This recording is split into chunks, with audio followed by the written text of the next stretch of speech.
Yeah, it is. Yeah. Yeah. I think all the pictures, like, yeah. Yeah.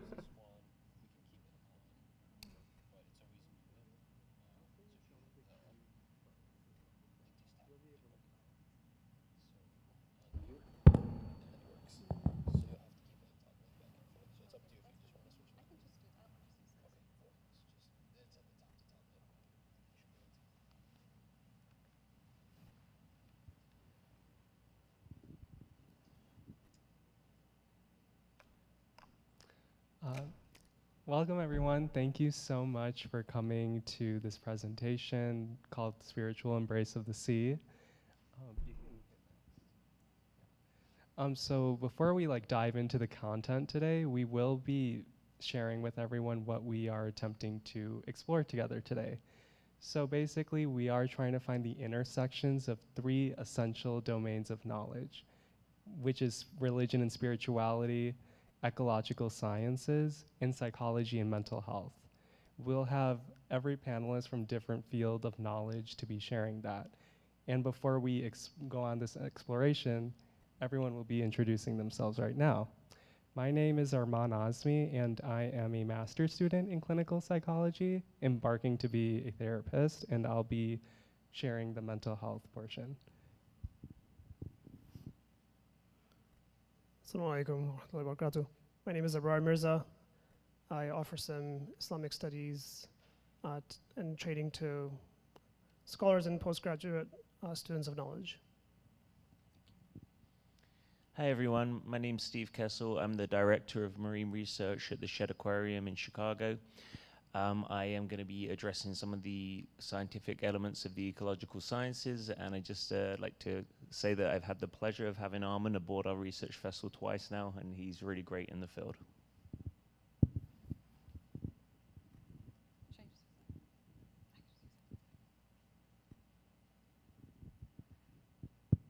Assalamu alaikum, everyone, and good evening. Thank you for being here tonight. We're so humbled to see such a great turnout. I'm sure more people will join us soon, inshallah. My name is Saima. I am part of Project Taqwa, as well as a therapist. A little bit about my background. I am a trauma therapist. I've been practicing for a little over 4 years now, so I'm here to share a little bit of my insight on the mental health portion as well. Awesome. So on behalf of the panel, we all just want to know what your own unique relationship with the ocean is. Some of us may find comfort within it, while others may understandably be super scared of it. And since all of us live in the Midwest, some of us may feel like we have no connection to it at all, which is arguably a relationship in and of itself. Regardless, we just want to know where everyone is at in their own unique relationship with the sea.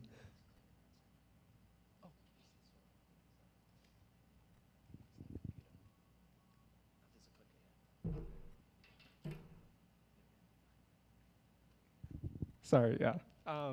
Does anyone want to share their thoughts about their relationship with the sea?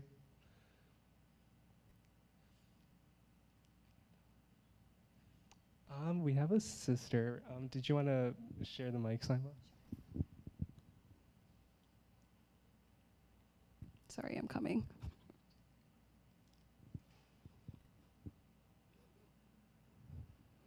All right, please feel free to share your thoughts on the ocean. I think when I think of the ocean, it's more of a very exciting thing because when I go to vacation, and I go to the beach, that's something I look forward to. And since I don't get a taste of the ocean here, in the Midwest, and I just think of the power and the beauty and divinity in nature when I go to the ocean, because it's something I don't see a lot. So definitely remembrance of Allah subhanahu wa ta'ala there. Anyone else?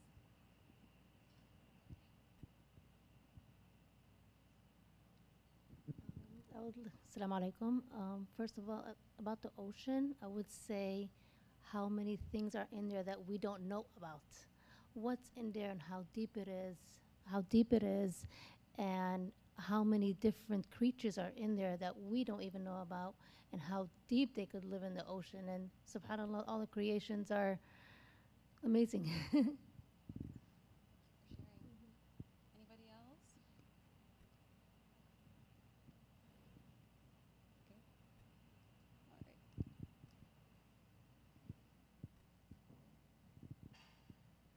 Okay.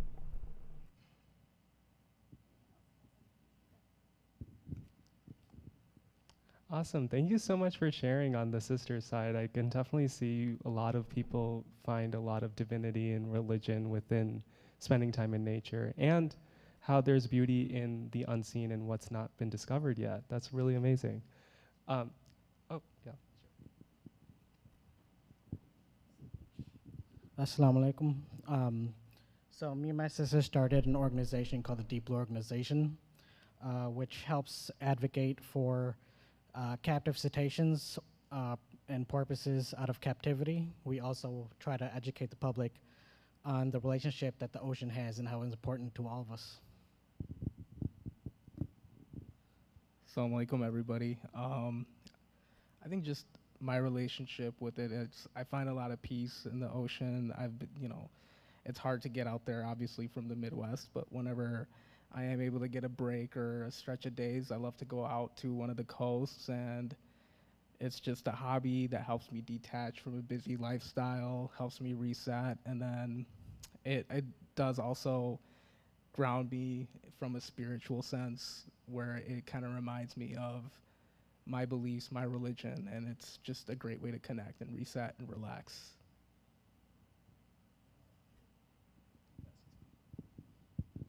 Yeah, I'll promise to be brief. Assalamu alaikum, everyone. My own relationship with the ocean, having almost drowned in it once, has been very scary. But I really, I find it amazing. I find it like it's one of the most amazing things in our planet. But I also, some of the things that we do with the ocean as well, like Great Pacific Garbage Patch or something like that, like these things are not known, and we sort of like start destroying it. We have almost like done so much with the reef, like so much of it is gone as well. So I feel like we should take more care of it as well. I know it's like pretty huge, and for me as well, I find it really scary. I watched some scary videos on it too, like people drowning and stuff like that. Anyhow, so that's my own personal relationship with it. But yeah, we should take more care of it. I feel like so. That's.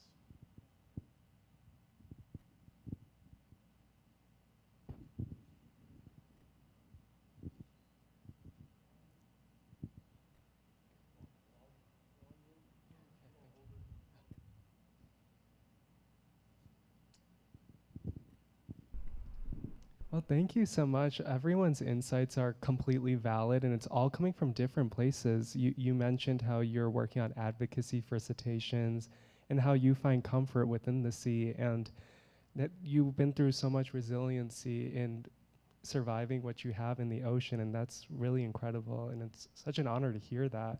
We've all come from different situations and personal stories within it, and that's super amazing and inspirational for us as a panel to hear.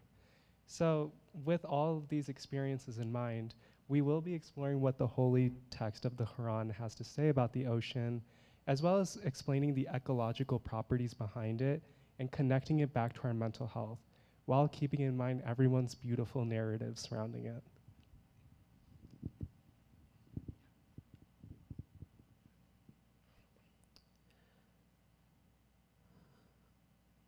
الحمد لله الذي هدى والصلاة والسلام على عباده الذين اصطفى خصوصا على سيد الرسل وخاتم الأنبياء وعلى آله وصحبه الذين اجتبى أما بعد فأعوذ بالله من الشيطان الرجيم بسم الله الرحمن الرحيم إن في خلق السماوات والأرض واختلاف الليل والنهار لآيات لأولي الألباب الذين يذكرون الله قياما وقعودا وعلى جنوبهم ويتفكرون في خلق السماوات والأرض ربنا ما خلقت هذا باطلا سبحانك فقنا عذاب النار. Honorable elders, dear brothers, respected sisters, we know from the life of the Prophet ﷺ that when he would call the pagans of Mecca at the time toward the oneness of Allah and toward the belief that there is a hereafter, that they would have a difficult time in accepting it, and they would reject and say that once we're turned into dust and ashes, are we going to be resurrected again? And they would, in their objections, ask the Prophet ﷺ to bring them signs. For example, they said that we want you to make the Mount Safa into gold as a sign. And Allah subhanahu wa ta'ala revealed verses showing that there is no need for Allah to send down any further signs, because Allah subhanahu wa ta'ala has made us people of intellect. Allah mentions that indeed in the creation of the heavens and the earth and in the alternation of the night and the day are signs for the people of intellect. Allah has made us people of intellect, and when that intellect is used properly, then that intellect will naturally lead us to recognize Allah subhanahu wa ta'ala.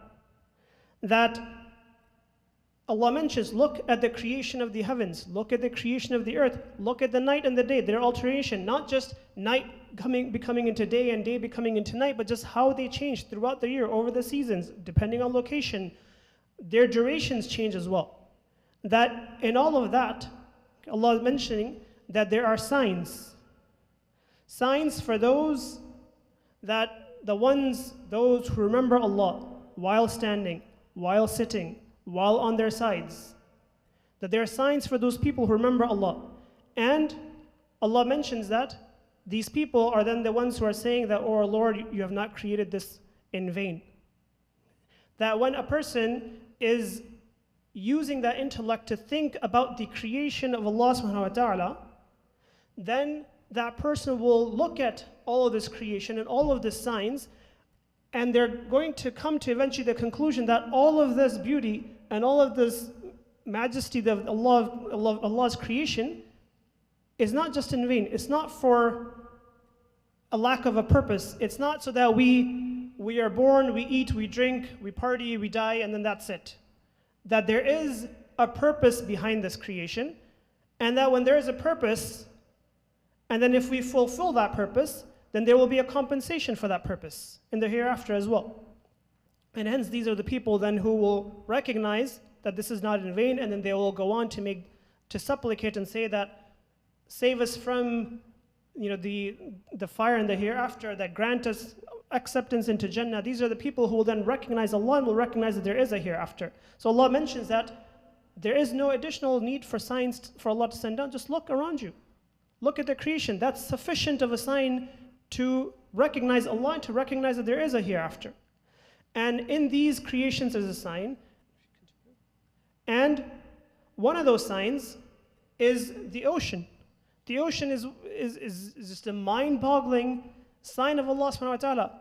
Right? 71% of the earth's surface, 80% of all life, yet 91% of species are still estimated to be undescribed.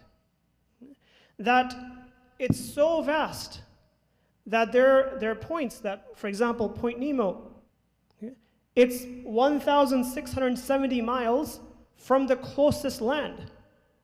Imagine that. The International Space Station is closer in terms of mileage, if you will. That's roughly 250 miles. Whereas there are points in the ocean that there's no land around for 1,700 miles. It's vast, it's humongous. And Allah subhanahu wa ta'ala mentions, there's over 100 verses in the Quran that talk about different bodies of water. Salt water, fresh water, about oceans, seas, rivers, springs, different verses that mention that, because if you look and you think about them, you will recognize the grandeur of Allah subhanahu wa ta'ala. And not just the ocean, but also what is within the ocean is also a sign of Allah subhanahu wa ta'ala. Okay? That if a person just thinks and looks into what is the ocean and what is within it and what comes out from it, a person is eventually bound to then stop and recognize that Subhanak.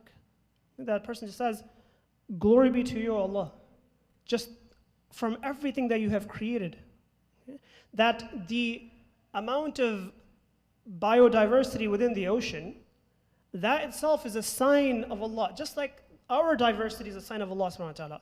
Allah mentions in the Quran that وَمِنْ آيَاتِهِ خَلْقُ السَّمَاوَاتِ وَالْأَرْضِ وَاخْتِلَافُ أَلْسِنَتِكُمْ وَأَلْوَانِكُمْ.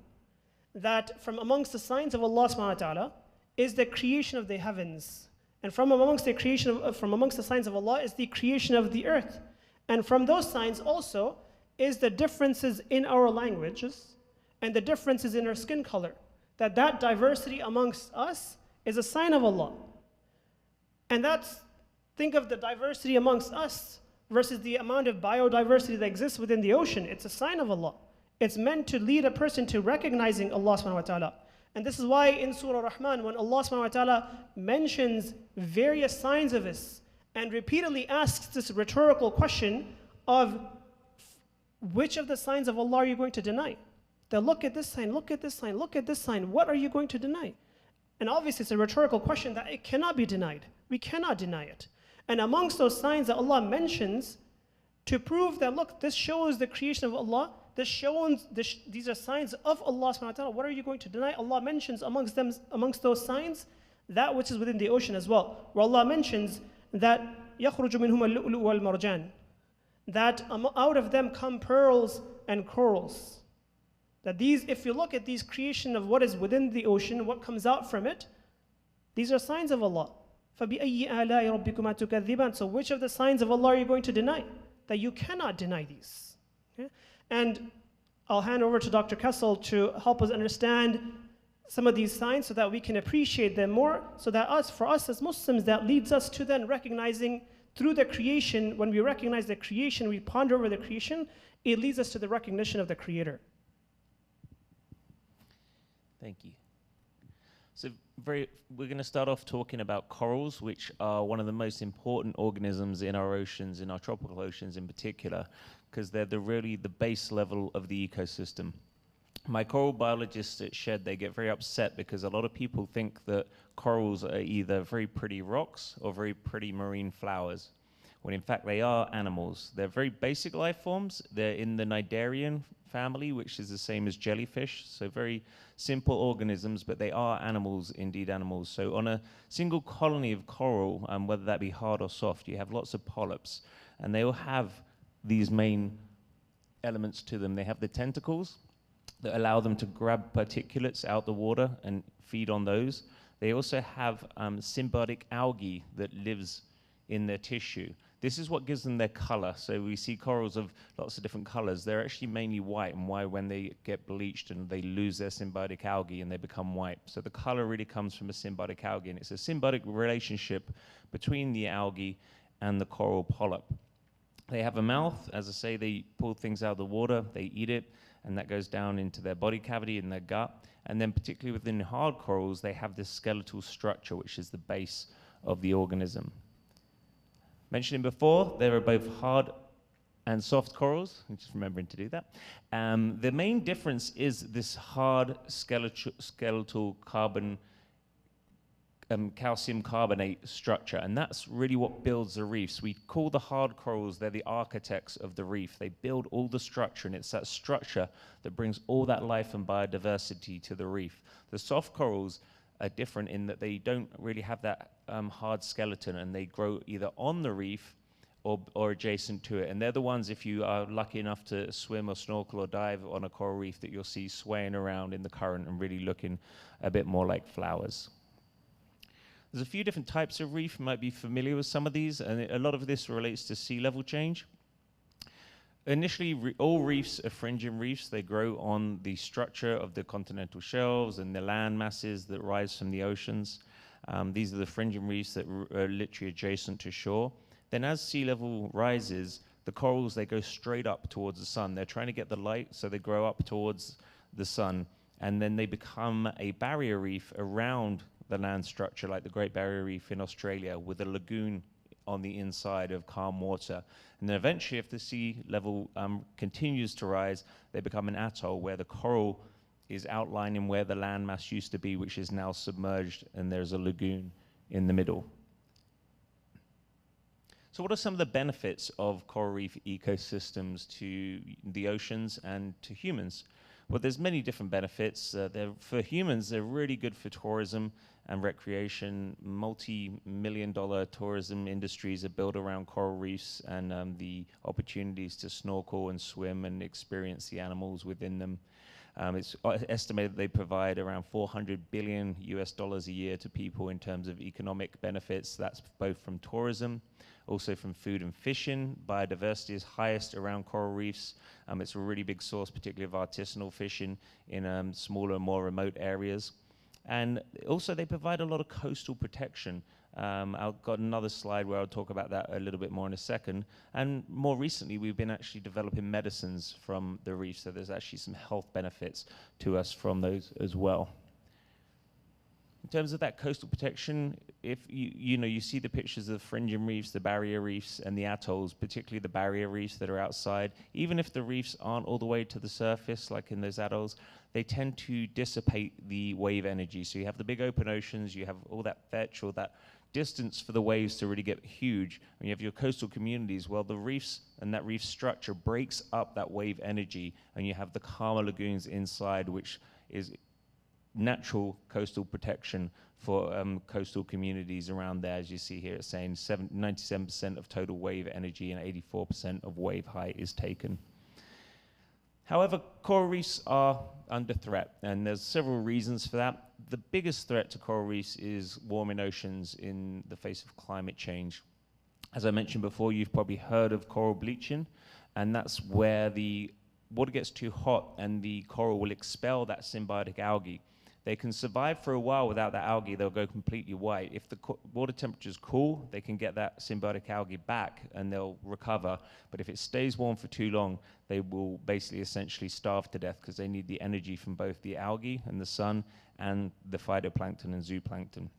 So that's a big problem. We've actually lost around 50% of the coral reefs to date. There's a lot of work going on to help counteract that, but it is a big cause for concern. Storms, stronger storms, changes to weather patterns, that's physical damage to the reefs, particularly the hard reefs where corals can get broken off and washed away. Sea level rise can result in more sediment, and that can choke out the reefs. It can stop them getting the sunlight. Same from increased rain patterns, precipitation, increased algal blooms, which can also block the sunlight from that symbiotic algae. Also changes in current temperatures. Current ocean currents can stop nutrients being taken to the reefs where they're needed, and also the acidification in the light of climate change. That makes it difficult for the corals to grow those carbon calcium skeletons. So what can we do? Well, the biggest thing we can do, thank you, is to think about climate change and all the things we know that we're told that we can do to try and help fight climate change. Just be responsible as much as possible to try and help that, because that's really the biggest threat to reefs. There's some, if you look online, this is from NOAA, from the NOAA website. These are things that you can do, particularly if you're on holiday and you're at the coast. Now, just touch on a couple. One of them is if you're snorkeling, don't touch them. They're very pretty. We as humans, we have this urge to touch everything we see, but it's really not good for them. Even just the chemicals on our skin is not good for them, but then the physical damage that we can cause. And if you are lucky enough as well to be out in a boat, boats can be quite destructive to coral reefs, both in terms of the propellers, getting hit by the propellers, and people throwing anchors recklessly onto the corals is another big problem. So there are two very easy things we can do if we're at the beach, just to take a bit of care and look out for the corals.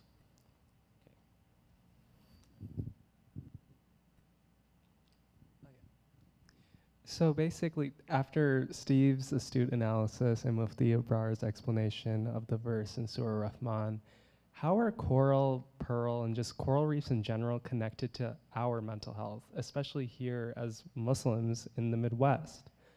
Something I've learned, like just personally, is that wherever there is a coral reef, there usually is a civilization that depend on these ecosystems, not only for like their economy, as Steve has mentioned, but for their very survival. So for example, there is a village in the Bahamas called Bimini, and a lot of the Bahamians in this village depend on coral reefs for their survival, as I mentioned. A lot of people in this village typically adopt jobs that are really unorthodox for us here in the Midwest or in North America in general. Many individuals that live there take on occupations such as coral farming, pearl farming, and really emphasizing recreational swimming and promoting that ecotourism. Because of them depending on this lifestyle, they tend to opt for more of like a simplistic lifestyle in general, where they like to spend time with their community and it's nature essentially within their community, which really has built their resiliency over the years because they don't depend on like material possessions or vanity things in general, typically how we do here in North America. So basically, how can we and these are just like a few of the economically valuable organisms that people in the Bahamas depend on. So how can we incorporate these essential lifestyle habits here in our very forward and digitalized society? There are 3 steps. So the most self-explanatory one, which you may have like heard from many people, is to like go outside. There is truth to that.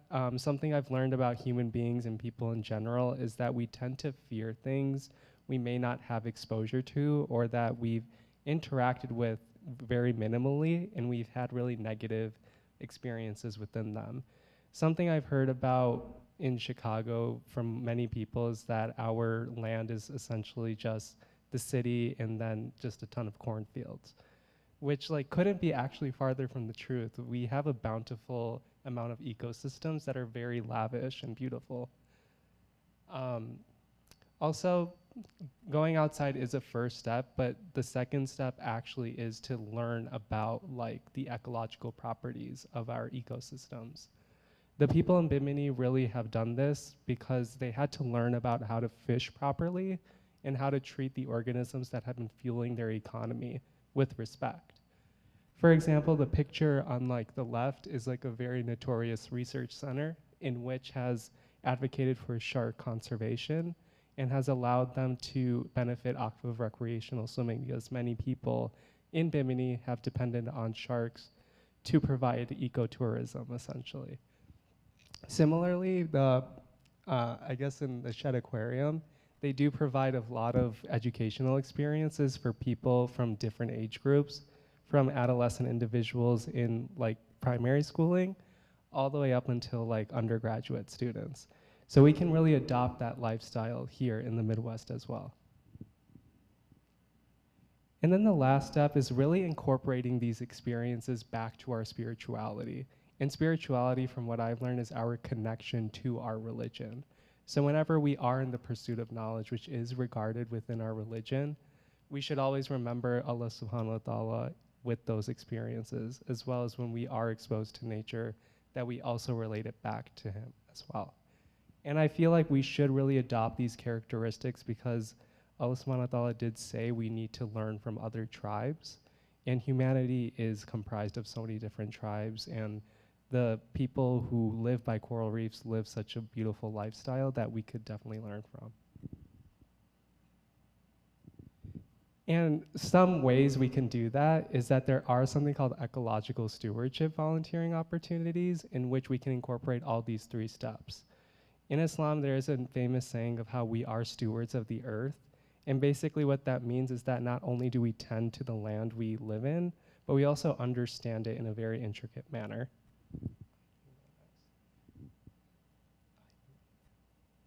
So basically, how this works is that you do harvest really native plant seeds that are essential for our society and our economy. And then you can also work with other volunteers to help clear something called invasive brush. These are basically plants that have driven out all of the native plants from Illinois that have been blocking pretty much all the native flowers that have been essential for our functioning in society. And then when we cut down those invasive plants, we do create like a bonfire that serves as like fertilizer for the new native species to grow and flourish. And these are some of native wildflowers that we harvest and that we can plant that have been very economically valuable in Illinois. So basically up here where I'm pointing this pointer at, this is something called staghorn sumac, which is used in a lot of spices, especially in our culture too.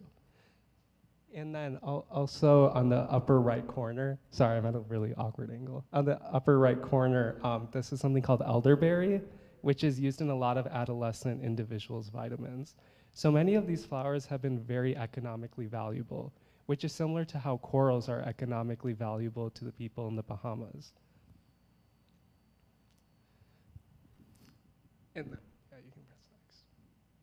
And these are just some areas where you can engage in these volunteering opportunities. You can definitely reach out to Steve or myself after the presentation is over to do so.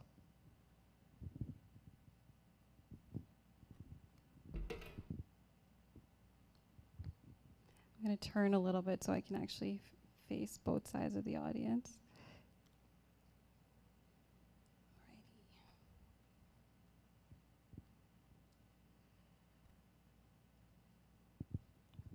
Okay, so first of all, it's been so fascinating to hear every single aspect. I think so far we've touched upon everything in your pie chart, Armand, so I'm just going to add a little bit to that.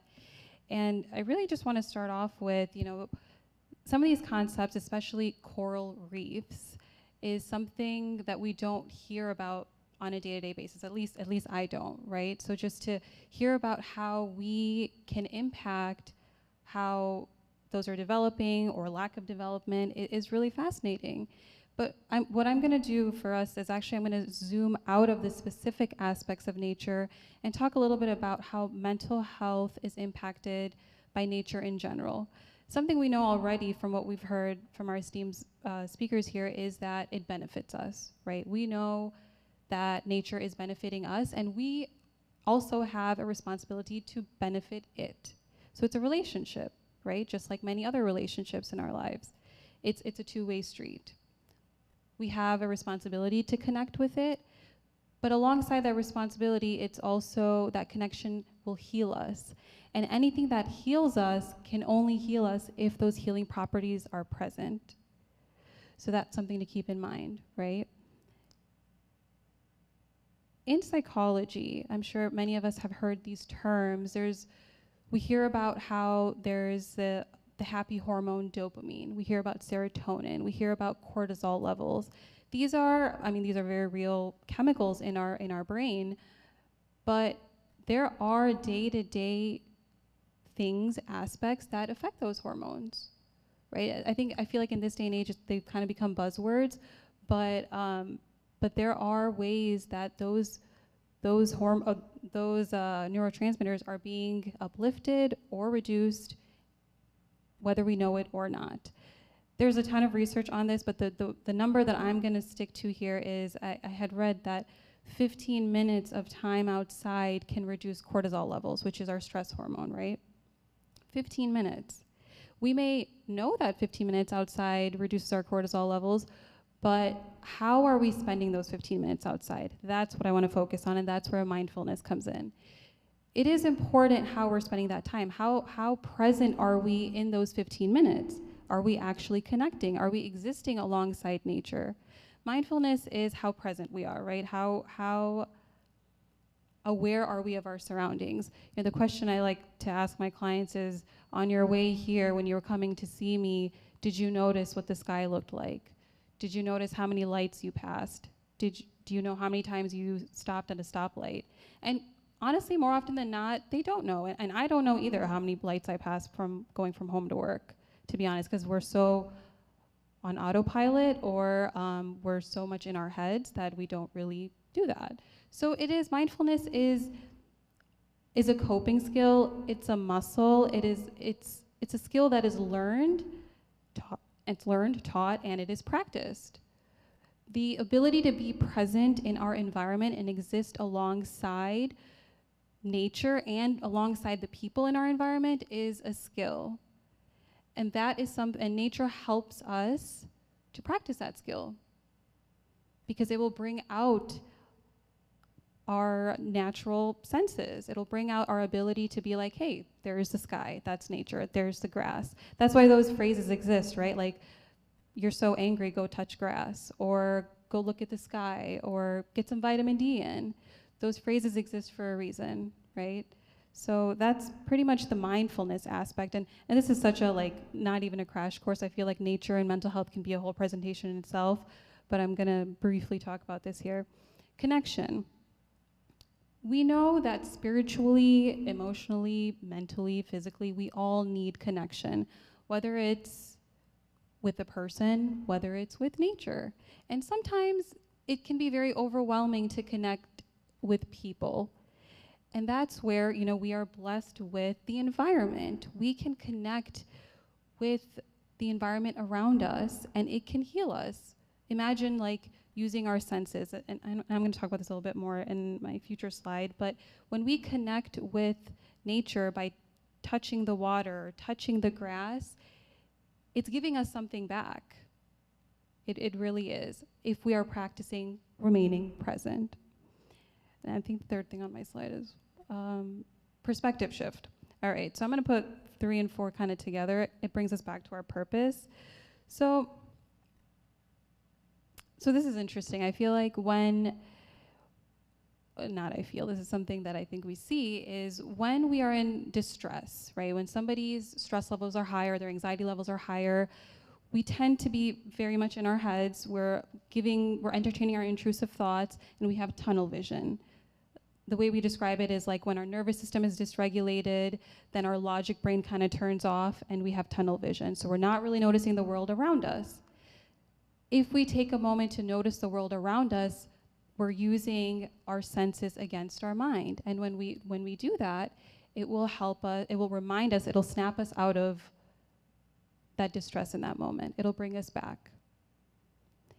And it will help us realize that there is more to our life and the life around us than whatever it is that is bothering us in that moment. And the analogy I like to give, I guess, I don't know if this is an analogy, but the example that I give is, if you put yourself in the middle and put your worries around you, you're going to feel very overwhelmed because you won't be able to look around in all directions. If you take yourself out and look at everything around you as if it's a picture in front of you, you can see all different aspects, you're more likely to feel more in control and feel more relaxed. It helps with the perspective shift if you calm your mind and your body. And when the mind is racing, you use your body against it, and when the body is struggling, you use your mind against it. So, yeah, I guess I'll stop there, and then I'll say the other things on my future slide. Thank you for your analysis, Saima. We will now be moving on to the next verse.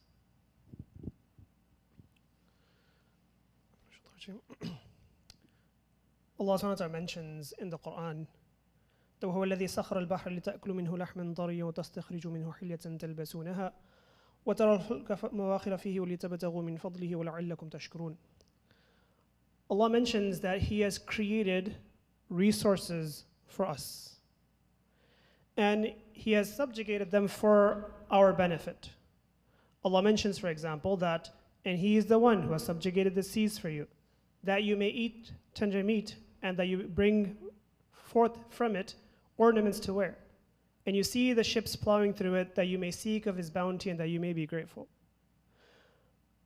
Allah also mentions that from what Allah has created, these resources for us, there's different benefits in it for us. They're for our beautification, they are for our transportation, they are for our business purposes, and ultimately, they should lead us to express gratitude to Him. And one of those that Allah mentions, a benefit, is for our consumption. Allah mentions that that Allah mentions that lawful for you is fishing the waters and eating of its food as an enjoyment for you and for those who are travelers. That we believe, it is our theological position, that it's permissible and it's ethical to consume from consume from the ocean, to eat fish. However, what we also know is that Allah subhanahu wa ta'ala has made us responsible for taking care of these resources that He has created for us. And Allah mentions that ثُمَّ جَعَلْنَاكُمْ خَلَائِفَ فِي الْأَرْضِ مِنْ بَعْدِهِمْ لِنَنْظُرَ كَيْفَ تَعْمَلُونَ. That Allah mentioned that He has made us successors in this land to see how we do with it. That we are responsible for taking care of these resources. The Prophet ﷺ has taught us to treat all the resources with ihsan, excellence, if you translate it loosely, ihsan, excellence. Okay? Shaddad ibn Aus radiallahu ta'ala anhu mentions in a hadith that he says that ثِنْتَانِ حَفِظْتُهُمَا عَنْ رَسُولِ اللَّهِ صَلَّى اللَّهُ عَلَيْهِ وسلم, that there are two things specifically that he mentions and calls out that I've memorized from the Prophet sallallahu alaihi wasallam. And he mentions one of them, and he says that the Prophet sallallahu alaihi wasallam said that إِنَّ اللَّهَ كَتَبَ الْإِحْسَانَ عَلَى كُلِّ شَيْءٍ. Allah has ordered and Allah has written for there to be ihsan, for there to be excellence in everything. That whatever we do, it must be with ihsan, with excellence. Okay? And he mentioned in the Prophet ﷺ as an example and an application of that ihsan, as an application of that excellence, that فَإِذَا قَتَلْتُمْ فَأَحْسِنُوا الْقِتْلَ وَإِذَا ذَبَحْتُمْ فَأَحْسِنُوا الذِّبْحَ. Okay? That وَلْيُحِدَّ أَحَدُكُمْ شَفْرَتَهُ فَلْيُرِغْ ذَبِيحَتَهُ. Hadith in Sahih Muslim, that if you're going to hunt, if you're going to sacrifice, if you're going to fish, right? That if you're going to do this, then he showed us that you would do it with ihsan. And in the specific example of if a person is sacrificing, a person's cutting an animal, sacrificing an animal, that make sure that the blade is sharp, that the animal is put at rest, that do not cause unnecessary harm. Okay? So there's ihsan. When we're taking care of these resources, and in specifically when we're fishing, for example, then there's ihsan in how we do that, okay? Which is that we do it in a manner that causes least amount of harm, that causes least amount of pain, that doesn't cause unnecessary difficulties for anybody. Okay? And it's befitting that we do this, that we treat all these resources and these creations of Allah with ihsan, because Allah mentions, it is our position, that Allah mentions that تُسَبِّحُ لَهُ السَّمَاوَاتُ السَّبْعُ وَالْأَرْضُ وَمَنْ فِيهِنْ وَإِن مِّن شَيْءٍ لَا يُسَبِّحُ بِحَمْدِهِ وَلَكِنْ لَا تَفْقَهُونَ تَسْبِيحَهُمْ. That Allah mentions that the heavens and the earth, they glorify Allah. That they glorify Allah, that there is nothing in this earth except that it glorifies and praises Allah subhanahu wa ta'ala.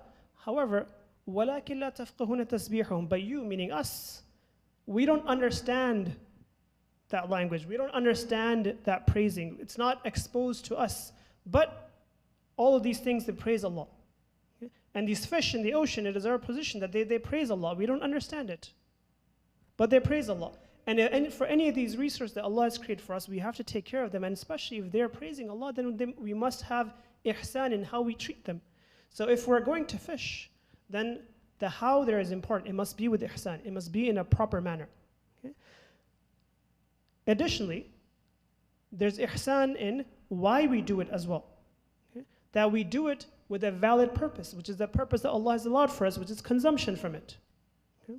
That in a hadith, the Prophet ﷺ, once Abdullah ibn Abbas radiallahu anhu mentions that the Prophet ﷺ mentioned that لا تتخذوا شيئا فيه الروح أرضا.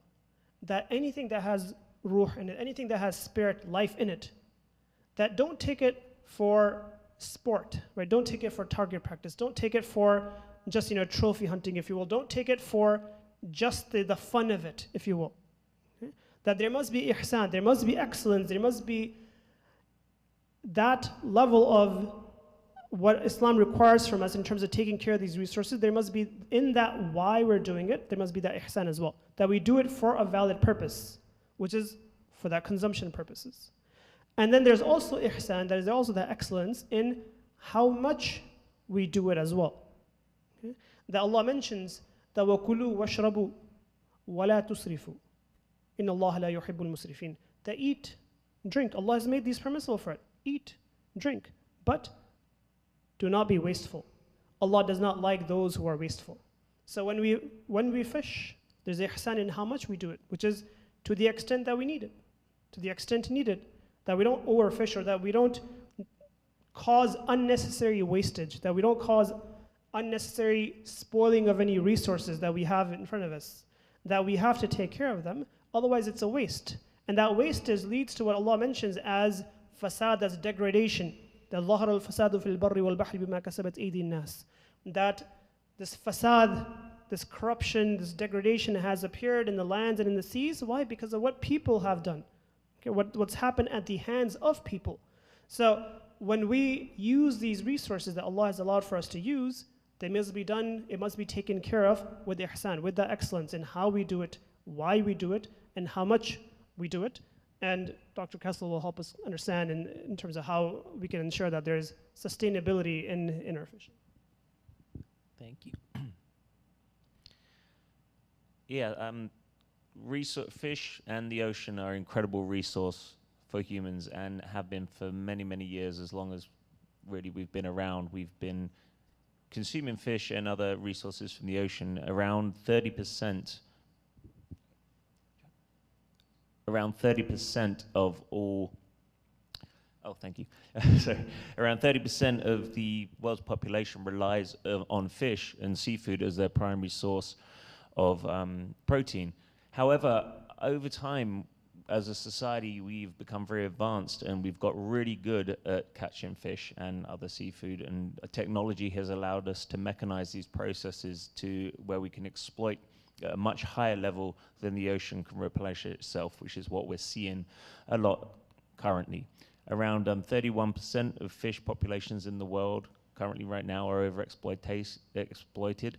In the past 15 years, there's been a 20% increase in fishing.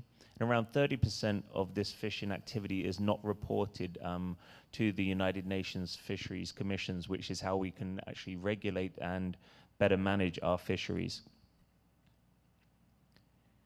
Fisheries decline has been seen globally. Then there's a lot of bad practices. It's about exploiting things in the right way. And some fishermen are doing that. Some groups and some nations are exploiting their fisheries resources in the right way. But there's a lot of people and a lot of countries that are not doing that. Bad fishing methods, indiscriminate, taking more than we need in other species that we can't use and need that are bycatch, that are just casualties within the fish that we're trying to catch. Fishing indiscriminately in nursery areas, that takes away the ability of the ocean to replenish those populations. Fishing spawning aggregations, it's really great when there's loads of big fish in one place that we're not used to seeing and we want to catch them all.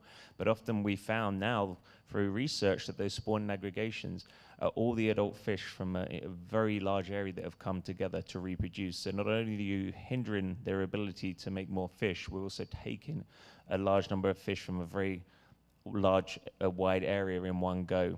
Fishing oversized fish, the larger fish are typically more productive. We want to try and keep these large fish in our ocean so that they can reproduce and replenish the stocks. Marine debris, fishing gear, ghost fishing as we call it, where fishing gear is discarded at sea and is catching fish over and over and over again, often plastic, so it's lasting a long time and fish are getting caught in this ghost fishing gear. Over the top. And illegal fishing as well, which could be illegal in terms of practices, things like dynamite fishing on coral reefs, which not only kills the fish, it destroys the reefs, and using cyanide as well, which is another effective way to catch fish for the aquarium trade typically, but it has very detrimental effects on the reef. Can you hear that?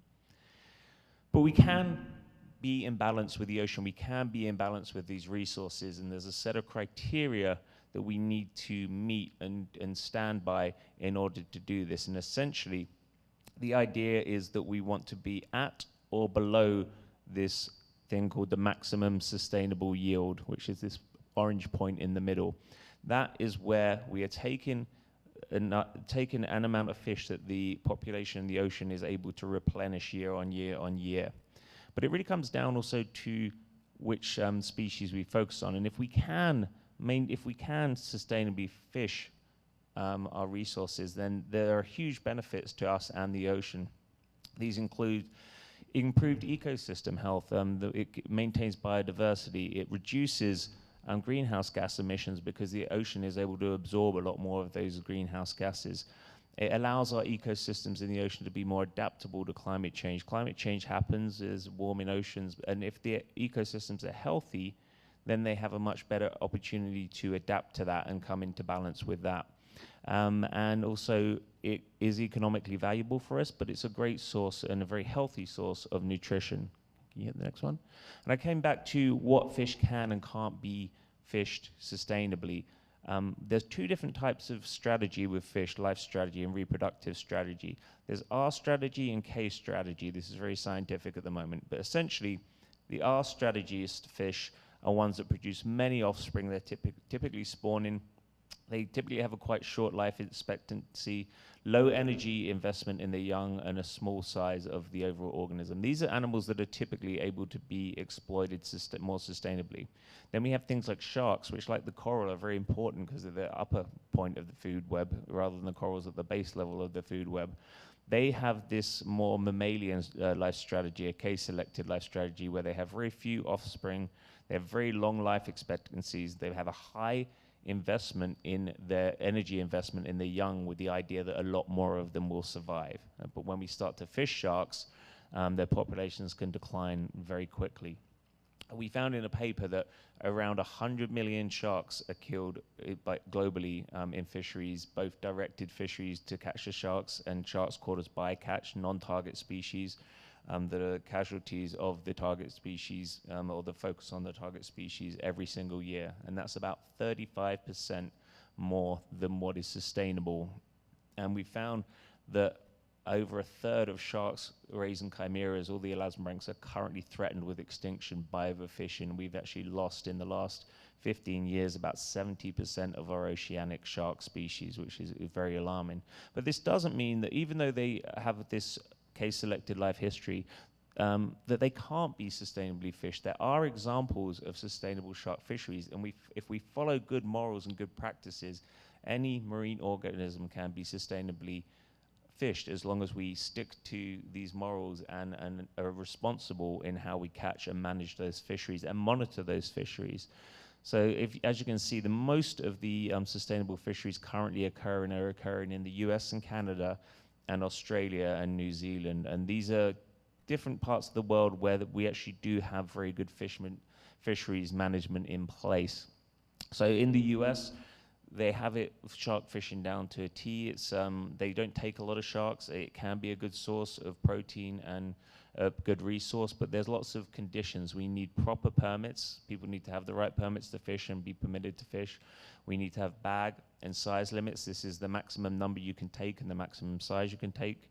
We need to use the right gear so that we're not damaging and injuring fish, and the fish that we catch and the sharks that we catch that we're not trying to catch, we can let go unharmed.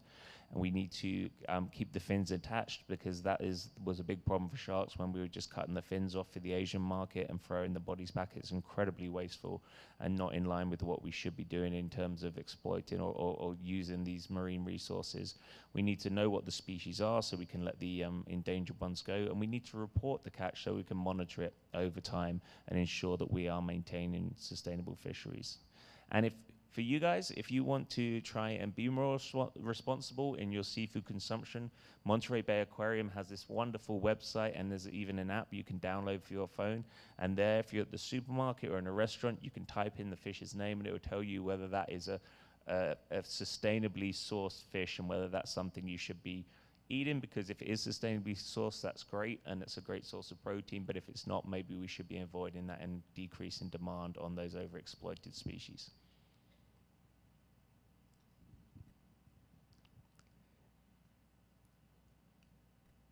So basically, how does practicing seafood sustainability, not just through our diets, but by selecting proper equipment, benefit our own psychological functioning?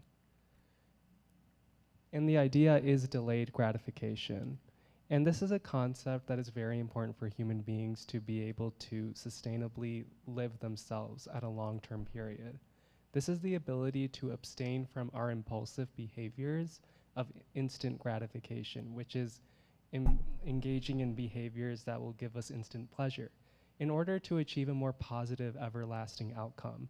When we practice seafood sustainability, we are essentially extending our worldview beyond our own.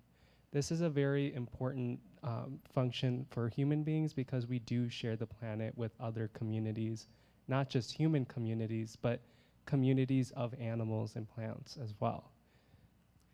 So basically, this is not just beneficial for like altruistic behaviors, but for ourselves as well.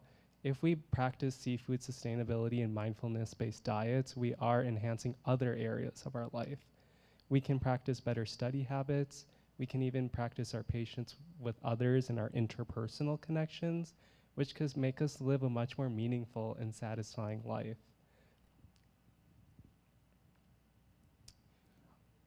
So unfortunately, Sheikh Tariq will not be attending today's meeting. We do have a few other ecological concepts we will be focusing on. Since he won't be able to give like a tafsir of the other surahs, we will still be focusing on like different chemical bodies of water in which Steve will be able to explain. There are fresh waters, salt water, and then there are other forms of water as well.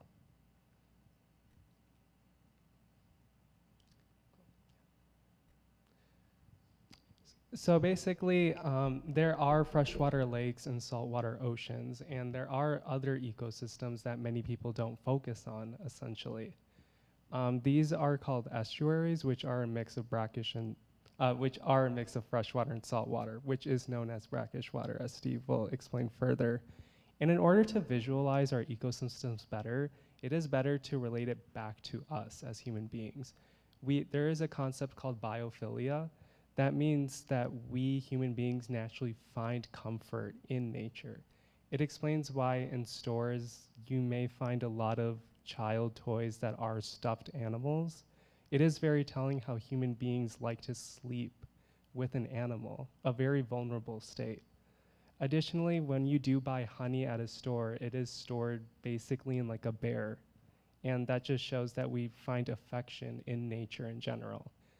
It's very telling because we don't require much cognition or thought behind this comfort.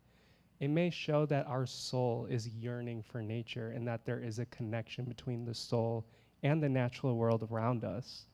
It kind of means that understanding nature and relating it back to the human being is like understanding ourselves fully.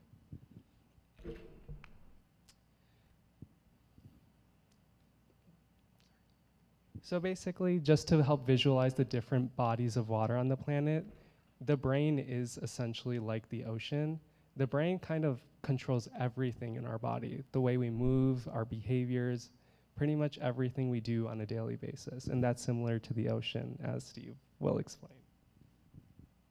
Yeah, I think this is a very good analogy because the oceans really regulate the rest of the planet, both in terms of the weather patterns, the flow patterns, the temperature patterns, and the distribution of nutrients. Everything that occurs on this planet are intrinsically linked to the ocean, very much like the brain as the controlling factor of the human body. And basically, legs are like freshwater rivers. Legs basically were created to help us travel and be mobile. Wherever we go in life can help influence our mental functioning. Whether it is a place of sin, essentially, can affect our mental state. Conversely, wherever we go to that is pleasing to God or Allah subhanahu wa ta'ala, that can eventually affect our mental state in a positive manner as well. And this is similar to freshwater rivers, as Steve will explain too. Again, great analogy. These are all Armin's analogies, and I think they're very good. The rivers are the journeys from the mountains all the way down to the oceans, and everything that is seen along the way. So they really do travel, and it's our legs that allow us to travel, and where we choose to travel on a day-to-day basis or throughout the year or our lives can really influence, what the experiences we have that are taken up into the body. And then our hands are actually very similar to the weather we experience on a daily basis. So if you think about hands are used to create. We are very artistic, creative people. What we choose to create and do with our hands essentially influences our mental functioning and our brain. So if we do things that are pleasing to God with our hands, that will help increase our mental health and make us very satisfied with our lives. and with our own spiritual connection to God and Allah subhanahu wa ta'ala. Conversely, again, if we use our hands in sinful acts or other ways that may be displeasing to Allah subhanahu wa ta'ala, that can negatively affect our brain as well. So as you can see, the hand and the brain has a huge direct connection, which is similar to how the weather we experience is connected to the ocean, which Steve will explain in further detail. Yeah, the hands are, one of the most sensory points of our body. In terms of touch, they really help how we experience the world. And weather, similarly for us, is very, very sensory, and it's almost subconscious. And we experience it through temperature and through physical touch, through rain, through other forms of precipitation, and that all in turn goes back to the ocean and influences how the ocean and the rivers and the estuaries function by inputs and outputs in the same way we experience the world tactily through our hands. And then basically the spinal cord, which is connected to like our brainstem, is very similar to these environments called estuaries. The spinal cord serves as like the connection to the brain, to literally the rest of the body, which it influences what we do with our hands, our legs. It sends like these signals down to our body, which will pretty much serve as an effective way to function in life. So the spinal cord is a very important direct connection, which are similar to estuaries, essentially, which Steve will explain momentarily. Yeah, I mean, we're going to speak about this a little bit more through the estuaries and their role within the aquatic and ecosystems. But yeah, all the nervous system is kind of channeled up through the spine to the brain in the same way that all the rivers, all the land, everything that flows to the ocean, it comes through the estuaries into the oceans, like the brain. They really are the gateway and the interaction point between the land and the freshwater ecosystems and the ocean. So as you can see, we are very similar to nature, and if we can be empathetic towards nature, we can find a passion in helping it. So now I'll let Steve explain estuaries. Estuaries are one of the most productive points on the planet. Where the oceans and the rivers meet, we have what Armin said is brackish water, so it's where we begin to have the salt and the salinity. It's not fully salt water, it's not fully fresh water, and this creates many, many unique landforms and unique habitats that are home to lots and lots of different species. They're essential for nutrient cycling between the oceans and the freshwater ecosystems and the land. This results in many, many primary producers that go on to feed all kinds of animals and are very important for producing fisheries resources for humans as well. They're fantastic for maintaining biodiversity, aquatic and terrestrial and avian biodiversity, birds, mammals, reptiles, fish, and invertebrates all call estuaries their home, and they are very important nursery habitats. There's very highly specialized species that live all their lives in estuaries, but there's many species that are born into estuaries and estuary nursery ecosystems and then migrate out to the open ocean and to the reefs to support those resources that we rely so heavily upon. They're also very important. They are the gateways to the oceans, and they're very important from a human perspective as well. They're huge for fisheries and aquaculture, fisheries both in terms of their production in the nursery areas, but because they're so adjacent to the land and so often protected from the often physical violence of the open ocean in terms of that wave action. They're great places for aquaculture, which can be a very sustainable source of resources for us. They're important for recreational activities and again in terms of tourism.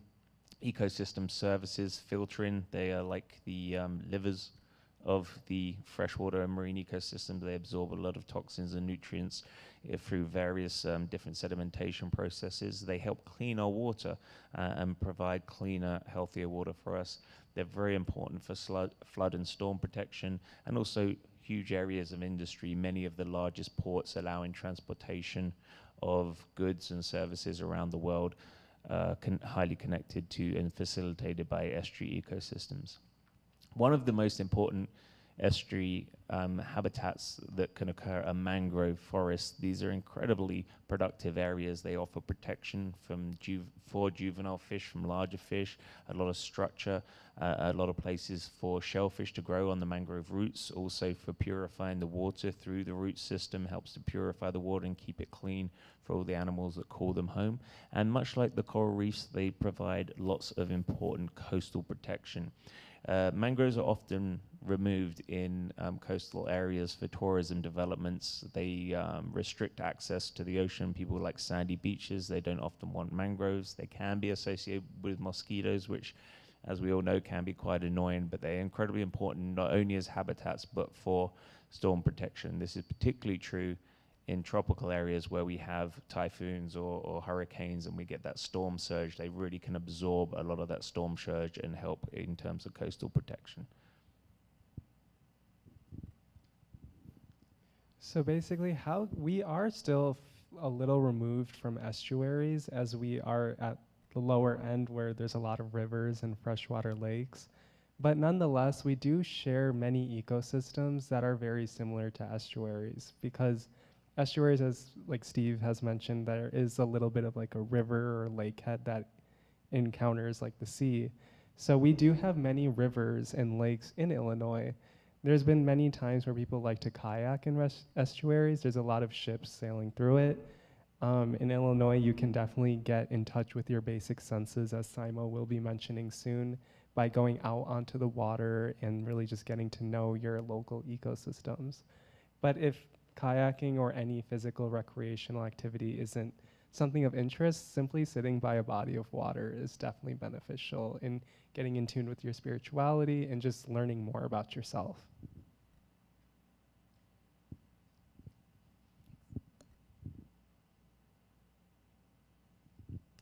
And to just add a little bit to what the speakers are already saying, how it can be impactful to our mental health, it goes back to some of those points I was mentioning earlier, the mindfulness and connection part. Like, we know nature and water is good for us, right? We know it's good for us because when we're out there, we feel good. Those happy hormones are boosted, those cortisol levels are reduced. But how can we even elevate that impact even more? So I'm going to talk a little bit about a skill that utilizes our 5 senses, which is a part of mindfulness, is using those 5 senses. A lot of times when we want to feel better, we're looking for tangible sources that'll help us feel better, but an intangible mechanism we already have within us, in our body, is our 5 senses. So if we're sitting by the water, actually existing with the water can be really impactful, like I was mentioning earlier, right? So if I'm sitting by a body of water, whether it's the Chicago River Walk, whether it's the Pacific Ocean, no matter where you are, practicing those skills. Sight, what do I see in front of me? Am I noticing the waves that are moving in front of me? What do I hear? Do I hear the waves?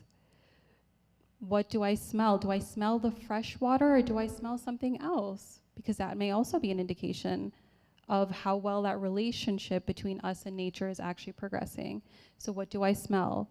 And of course there's touch. So remember, touching water. The coolness of the water can reduce heat in the body, which is very calming for a human being. So touch. And then the last sense is taste, right? I mean, salt water will be salty, you can taste it. That will definitely shock the system and bring you back. But any type of water, tasting water, drinking water, is also very healthy, and it's a great skill to regulate our mind and regulate our body when we are in a state of distress. So water in general can be a great tool, if anything, to help us when we are struggling in a moment. Now, another aspect I'll talk about is when we are by the water, something that can be really helpful is self-reflection. We are constantly going in between self-reflection and escapism in this day and age, right? I mean, there's every second of the day, there's a way for us to escape, whether it's to our devices, whether it's our intrusive thoughts. There's always something going on. So it does take a conscious effort to kind of sit, utilize our senses, and ground ourselves and reflect. But that can be very, very powerful and very, very healing. something I share with my clients or with anyone I'm talking to about this type of stuff is we have so much more power over our healing than we think. A lot of times we think that the power lies elsewhere, which at times it may, but when it comes to taking that first step and talking about control, there's a lot more power that we have than we think, especially when it comes to nature. So yeah, spending time by the water can help build a relationship with the self. One of the ways, aside from self-reflection, whether aside from practicing mindfulness, is movement, right? And also known as exercise. There are many ways, such as like Armand was mentioning, going kayaking, going for a walk, going for a run by the water. These are all ways that we get in movement. And something like, it might be beneficial as a community for us to even reframe the narrative around exercise. A lot of times when we talk about exercise, it's more like, hey, are you going to the gym? Are you gonna go work out? Are you gonna do strength training? There's a lot more to exercise and movement than just that, which that is a great way to exercise as well, and exercise is very healing for the body, but encouraging others to see that there are other ways to move our bodies that will also be healing. And another way is to spend time in nature, going for a walk outside, sitting by the beach and stretching, yoga by the beach, whatever it is, or hiking. There's so many ways where we can encourage others to practice movement outside where they're getting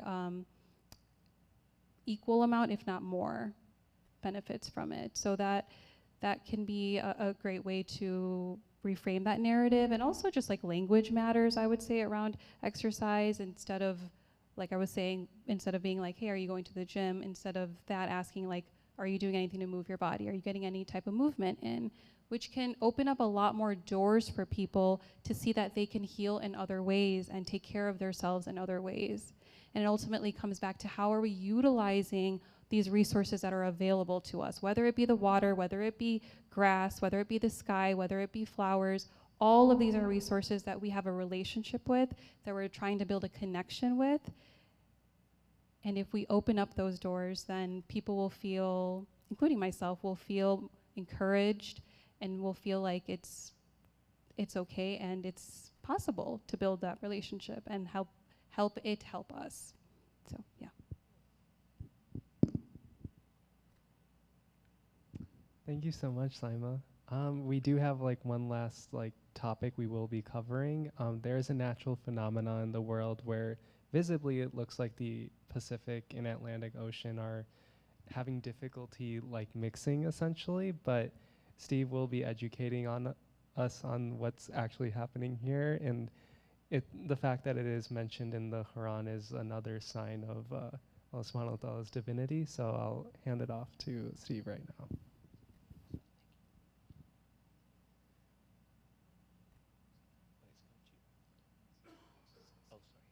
I was behind, sorry. Okay, so the reason that different oceans are different chemically and densely, it comes a lot down to salinity. And when we hear the word salinity, we typically think of salt specifically. The salinity is the saltiness of the water. But salinity is actually the total amount of dissolved solids in water, including salt, which is predominantly salt. And there's lots of factors that affect seawater density as part of salinity. As temperature increases, seawater density decreases in the same way as air temperature increases, air density decreases and air rises because it's less dense. Temperature has the greatest influence on density owing to thermal expansion because it's the thing that is changing the most around the oceans. Also, salinity is the number of dissolved particles within seawater increase, density will also increase owing to the addition of more dissolved material, and it's more, and that's why we float better in salt water relative to fresh water, because it's more dense relative to the density of our bodies. And as pressure increases, so the deeper we go, seawater density will also increase.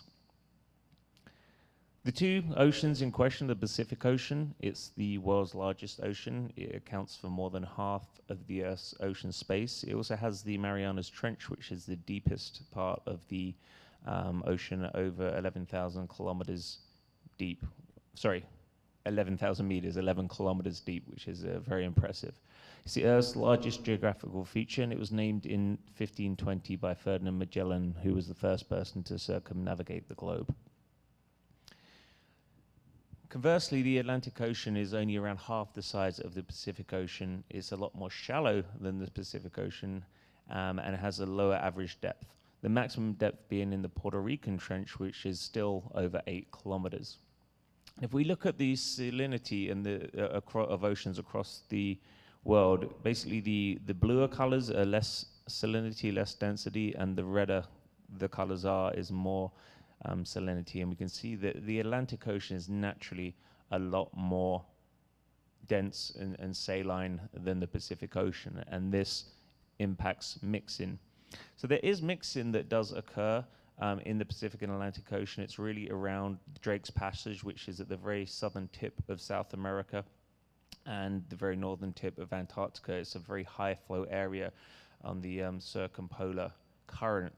But it's not as simple as just two bodies coming together, and like in the picture and in the Quran, they don't really want to mix. It takes a lot of energy. It's like the best example I can think in our day-to-day lives is any salad dressing that is made of oil and vinegar. If you leave them be, they will separate out, and that's kind of true of the two waters because they have different chemical, different temperature properties. So if they're left to their own devices, they will stay separate, and it takes a lot. And in the same way we shake the salad dressing to make it mix, it's that very strong current and the water being forced through that narrow passage that forces them to eventually mix. But it's a very difficult process and requires a lot of energy. So after that analysis, how can we relate all of that information back to our mental health? Well, as Mufti Abrar mentioned at the beginning of our time together, in Surah Rahman, Allah subhanahu wa ta'ala is rhetorically questioning humanity, how can you deny his signs? And there's also another element that is happening here, is that, as I mentioned earlier, we do see ourselves in nature. The difficulty of the Pacific and Atlantic Ocean and their resistance to mix really symbolizes humanity in general. There are so many different currents happening within the ocean that differ in temperature, salinity, pressure, whatever the case may be. That is true for human civilization. There are so many diverse cultures, even within the Chicagoland Muslim community. And all of us come from different ideologies, ways of life, but we do share the same planet, and we do have to coexist. Similar to how there are so many currents in the ocean, but they still share one planet. So this is something we have to learn from as well. Especially today, there is so many animosity towards so many people, but it's important that we as Muslims maintain a sweet and palatable nature. Because if we want to help our ummah, our group of Muslims around the world, in North America, we have a special challenge we've been tasked. A lot of outsiders to us will look to our behavior and see if we are worthy of saving in their eyes. If we maintain a gentle disposition, yet in the same way we are really, we are able to support our own, that type of behavior will help influence people outside of our ummah to help us, essentially, which is something I've learned from Prophet Muhammad sallallahu alaihi wasallam, is that he had a very sweet and palatable nature, similar to like a freshwater current. So that's something we should learn from as well. So there's just so much symbolism in nature, and personally, the more time I spent in nature, the more satisfied I was with life, essentially.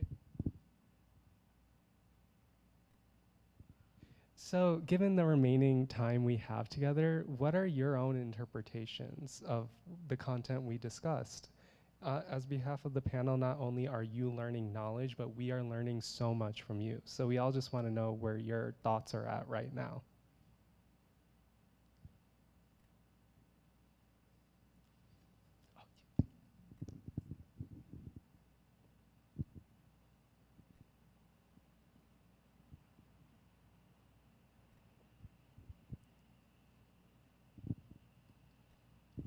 alaikum.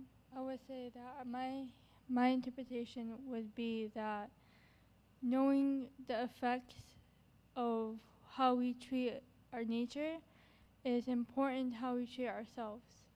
So how we treat nature, how we sit outside and what we look at and be present in our not just mental health but in present of what we see around us is more important than realizing that there's more to the picture than what we actually see.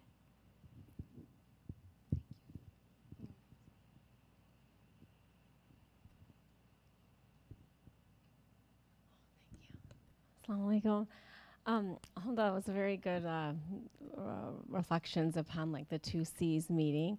I'm just trying to make the little bit of the connection on the verse, of the Quranic verse that talks about that in terms of where we see that in nature. So I don't know if this is a question for Mufti or, I think probably it is. The interpretation of that verse, if that can be a little bit explained in terms of then nature. I'm just trying to make that connection where we, yeah, that's it.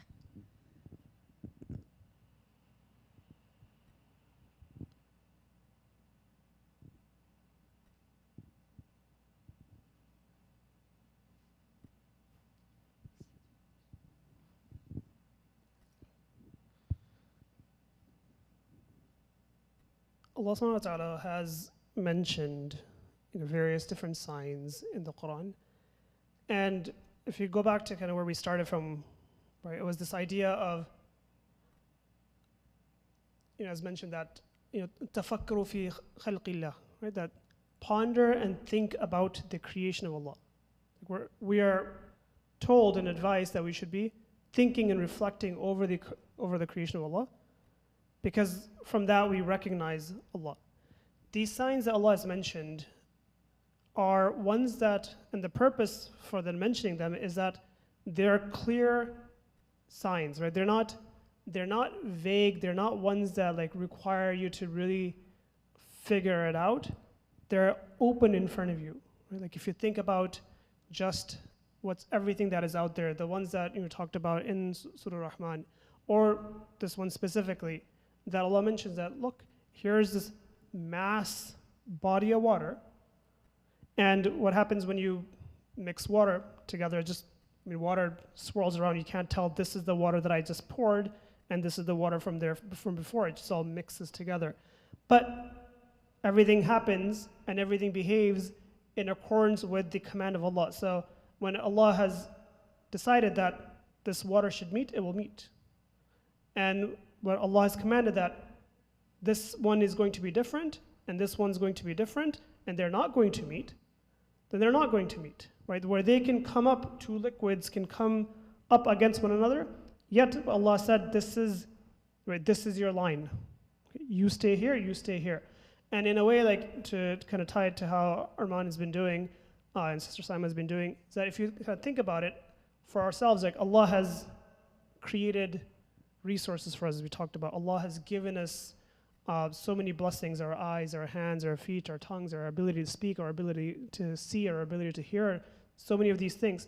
But Allah has also said certain things cannot be done. Certain things you can do, certain things you cannot be done.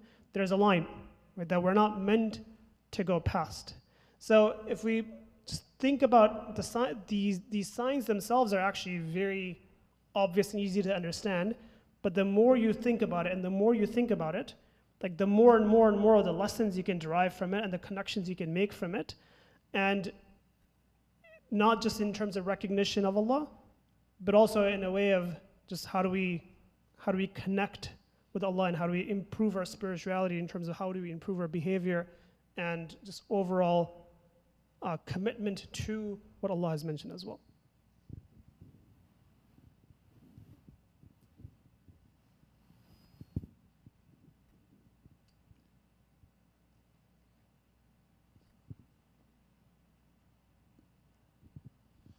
Thank you. First of all, I want to thank for the very impressive presentation. I wish there were more people who showed up to experience this. I learned a lot about everything about the ocean and everything, all the different the problems you're facing from this as well. So my question is to, I don't know who to this question is, because we have like some people who are students of human psyche, some who are scholars of Islamic students, and there's a marine biologist doctor here as well. So when we have all this overfishing, all this like abuse of like resources and everything, I think the problem is more like human greed. How do we like tackle this problem of human greed? Is it like, is it as simple as like going out and educating people on like just the way we had like a presentation here now, or is there something else that we can do to like control this abuse basically of all the resources that we're supposed to be like stewards of? So it's an open-ended question. I know it's like I don't know the answer to this, but I think that's a huge problem that we face, like human greed and ego. So.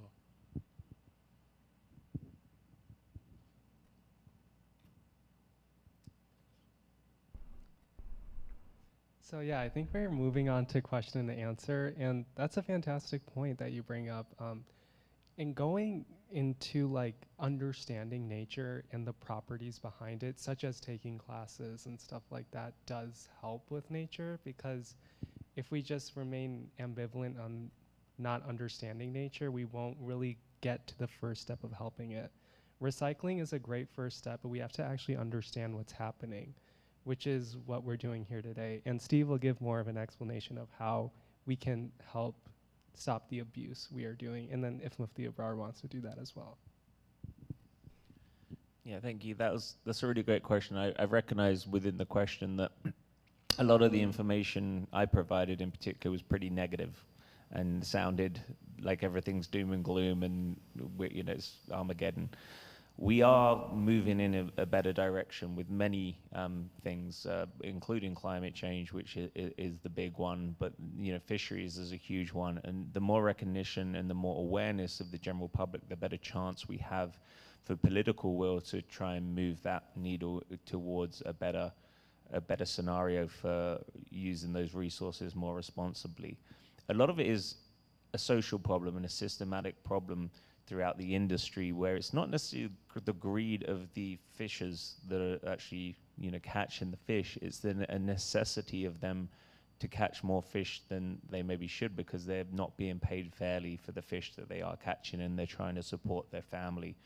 The industry, there's a big problem more in the industry structure than there's a lot of middlemen, a lot of people who are not really doing much, not doing the hard work, or really providing resources to people that are making money that probably shouldn't be. There are groups that are trying to tackle this, and we're doing part of this at the aquarium. We have a grant from the federal government here in the US to work with fishers in Indonesia who don't catch fish for food, but catch fish for the aquarium trade, for the pet trade particularly. They are often overexploiting the reefs and the ecosystems because, again, they're not getting paid enough fairly for the fish that they are providing and catching, and they're having to use techniques that are not sustainable and that are damaging to the environment to catch more fish in order to make a living. We're working to try and streamline that process so that the fishers get more of the money that is filtered off or skimmed off each step of the way, from the people catching the fish to the fish being into the aquariums, making sure those fish are ethically sourced, both in terms of protecting the environment, but also ethically sourced in that the people are not being exploited for the resources from their ecosystems, which they rely upon. So there's a lot of work being done, and in all the things, in the fisheries, in the climate change, in the corals, there is a lot of positive work being done. And even in my career, which has been about 25 years now, I've seen positive change. So I do think we are moving in the right direction. When Allah subhanahu wa ta'ala talks about these signs in the Quran, one of the things he mentions that should be the outcome of that is that so that you may show gratitude, right?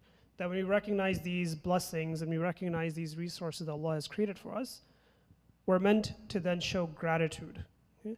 And in Surah Adiyat, Allah subhanahu wa ta'ala mentions that إِنَّ الْإِنسَانِ لِرَبِّهِ لَكَنُودٌ, that Allah mentioning about certain people, that they are kanud. Okay, and translated to English, it translates as ungrateful, but it has a deeper meaning. One of the scholars, Abu Bakr Wasiti rahimahullah, he mentions that the meaning of the word here and the specific type of lack of gratitude that is being talked about here in this verse is that person who uses the blessings of Allah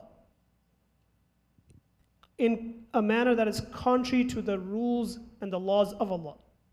Okay? That is a form of lack of gratitude, that you take Allah's blessings and you don't use them in a manner that Allah has shown that they should be used. Okay? So when we see all these signs, we recognize these are signs of Allah, then it should lead us to gratitude. And one of the ways that you have gratitude for the blessings of Allah is that those are then used in accordance with the laws of Allah, in accordance with the teachings of the Prophet ﷺ. And amongst those teachings of the Prophet ﷺ, as you talked about, is that you have that excellence and the ihsan within it. So naturally, the progression should be that once a person recognizes these, then the person recognizes that these blessings of Allah, what is the right and the proper and the prophetic manner of then dealing with these blessings of Allah as well. Saima, is there anything you want to add? Or no? Okay. Is there any final questions that anyone wants to ask? Okay.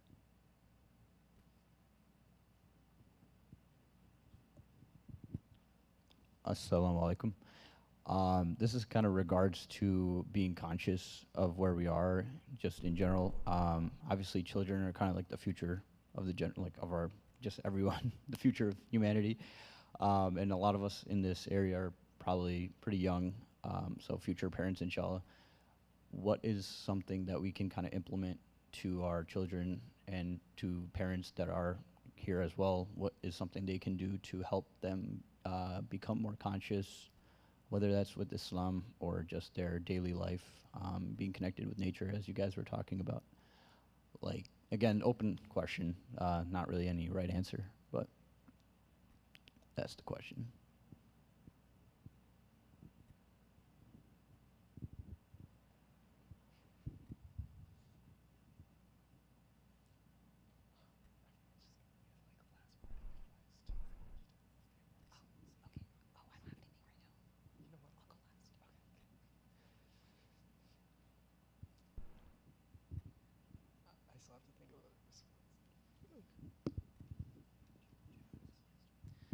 Yes, so I think we can all provide an answer to that question or some information regarding that. I think a part of that is just as parents, the youth of today are so connected to their devices and detached from nature relative to I think I'm one of the older people in this room probably, but I didn't have that opportunity, so I was forced to be outside to play in nature, and that really shaped me into being responsible around nature, and not being destructive, not littering, not excessively using energy to the detriment of the environment, because I wanted to protect we all want to protect what we love and understand, and we only really truly do that if we are immersed in it. So I would say one of the biggest things would just to be encourage as much as possible the children to be, or the youth to be connected and immersed in nature. And building off of that, just kind of parting advice perhaps to myself first and foremost, and then for everyone, and then also for what we can do with our children. I guess it is to be mindful and deliberate.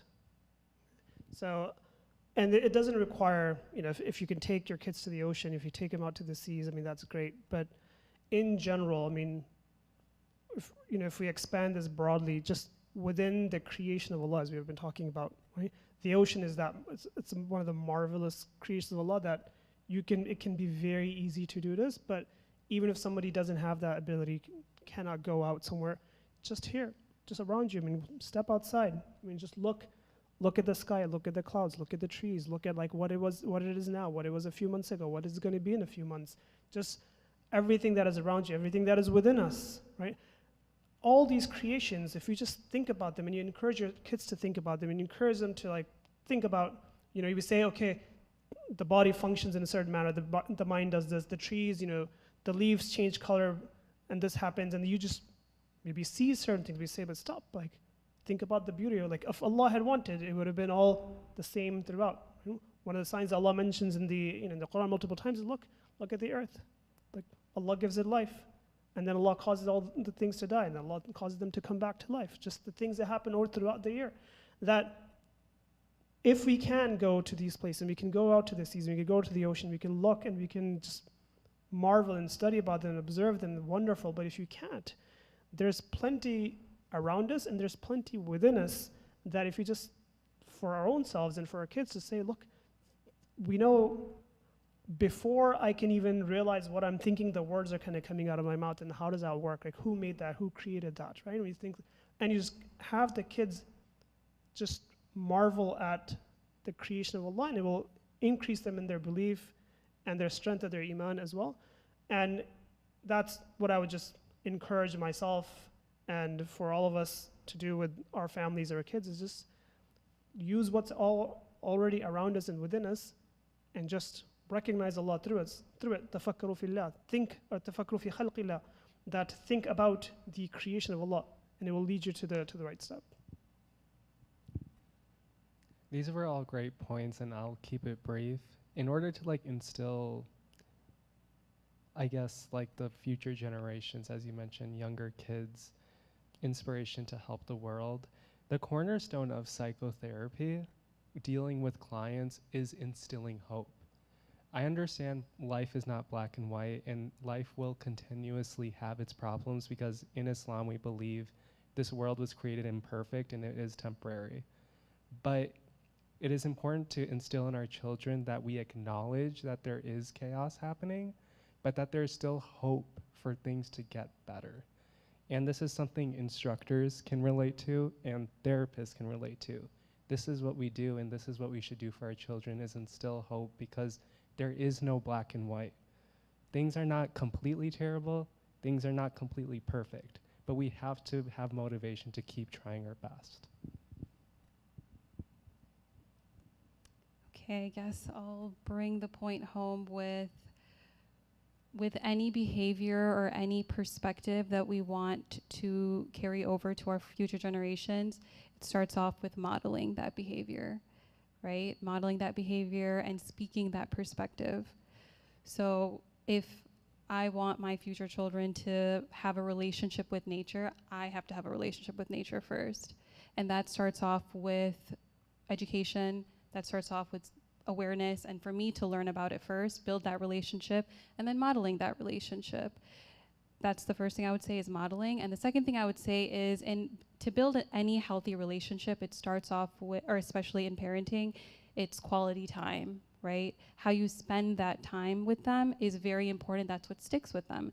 Now, if we choose to stay away from other activities, such as being on devices, staying in, all that stuff, and choose to do something outdoors, and that memory, that core memory of being with a parent outdoors, and that core happy memory is in nature, that by default will create a positive relationship with nature, not just for that time, but also honestly for the rest of their lives, especially in those developmental years. So that's what I'll start off with, and then just kind of add in there, it all circles back to self-reflection. We have to look at where are we at in our relationship with anything, and then think about how we can mend our relationship and move it forward. Well, thank you all so much for coming out today and taking an effort in understanding nature and the ocean. And yeah, there are a lot of cute animals in it, and we all think you are the awesomest. Thank you. Oh. Wait, what? Oh, yeah. Okay, cool. I forgot to mention also that after we pray Maghrib Namaz, there is food available also. So if you want to grab some on the go, or if you want to talk to some of our esteemed guest speakers, you're more than welcome to do so, and just foster that unity as well. So. Wait, what? Did you still want to do the closing dua, or? Yeah, and then Mufti Abar will bring it home and give a closing dua. اللهم انت سلام منك سلام تبارك ربنا ذا الجلال والاكرام. اللهم صل على سيدنا محمد وعلى سيدنا محمد كما صليت على ابراهيم وعلى ال ابراهيم انك حميد مجيد. ربنا اتنا في الدنيا حسنه وفي الاخره حسنه وقنا عذاب النار. ربنا لا تؤاخذنا ان نسينا او اخطانا. ربنا ولا تحمل علينا إصرا كما حملته على الذين من قبلنا.